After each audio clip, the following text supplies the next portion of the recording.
নমস্কার বন্ধুরা। ভারতের রাজনীতিতে গত ৪৮ ঘন্টায় ঘটে গেল এক ঐতিহাসিক ঘটনা। দীর্ঘ ১২ বছর পর মোদী সরকারের কোনো সাংবিধানিক সংশোধনী বিল লোকসভায় পরাজিত হল। আমরা কথা বলছি ১৩১তম সংবিধান সংশোধনী বিল নিয়ে। কেন এই বিলটি নিয়ে এত বিতর্ক? কেনই বা বিরোধীরা একজোট হয়ে এটিকে আটকে দিল? চলুন সহজ ভাষায় বুঝে নিই। এই বিলের মূল লক্ষ্য ছিল লোকসভায় মহিলাদের জন্য ৩৩% আসন সংরক্ষণ করা। কিন্তু এতে ৩টি বড় শর্ত ছিল। প্রথমত, লোকসভার আসন সংখ্যা ৫৪৩ থেকে বাড়িয়ে ৮৫০ করা।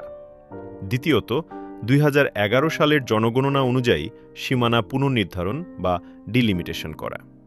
তৃতীয়ত, ২০২৯ সালের নির্বাচনের আগেই এটি কার্যকর করা। যৌক্তিকভাবে দেখলে এই বিলের কিছু ভালো দিক ছিল। দ্রুত বাস্তবায়ন। সরকার চেয়েছিল ২০২৯-এর মধ্যেই মহিলাদের ক্ষমতায়ন নিশ্চিত করতে। জনপ্রতিনিধিত্ব।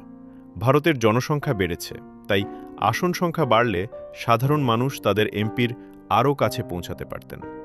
তাহলে সমস্যা কোথায়? এখানেই শুরু আসল লড়াই। উত্তর ভারত বনাম দক্ষিণ ভারত। দক্ষিণের রাজ্যগুলোর, যেমন তামিলনাড়ু বা কেরালা, দাবি তারা জনসংখ্যা নিয়ন্ত্রণ করেছে বলে তাদের আসন কমে যাবে। আর উত্তরের রাজ্যগুলো, যেমন ইউপি বা বিহার, জনসংখ্যা নিয়ন্ত্রণে ব্যর্থ হয়েও বেশি আসন পাবে।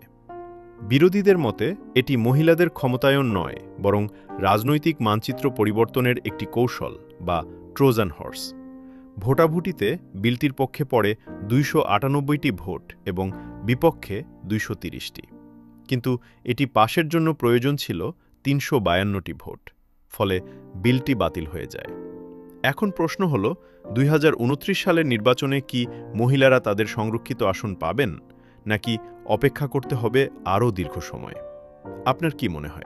কমেন্ট করে জানান। ভিডিওটি ভালো লাগলে লাইক ও শেয়ার করুন।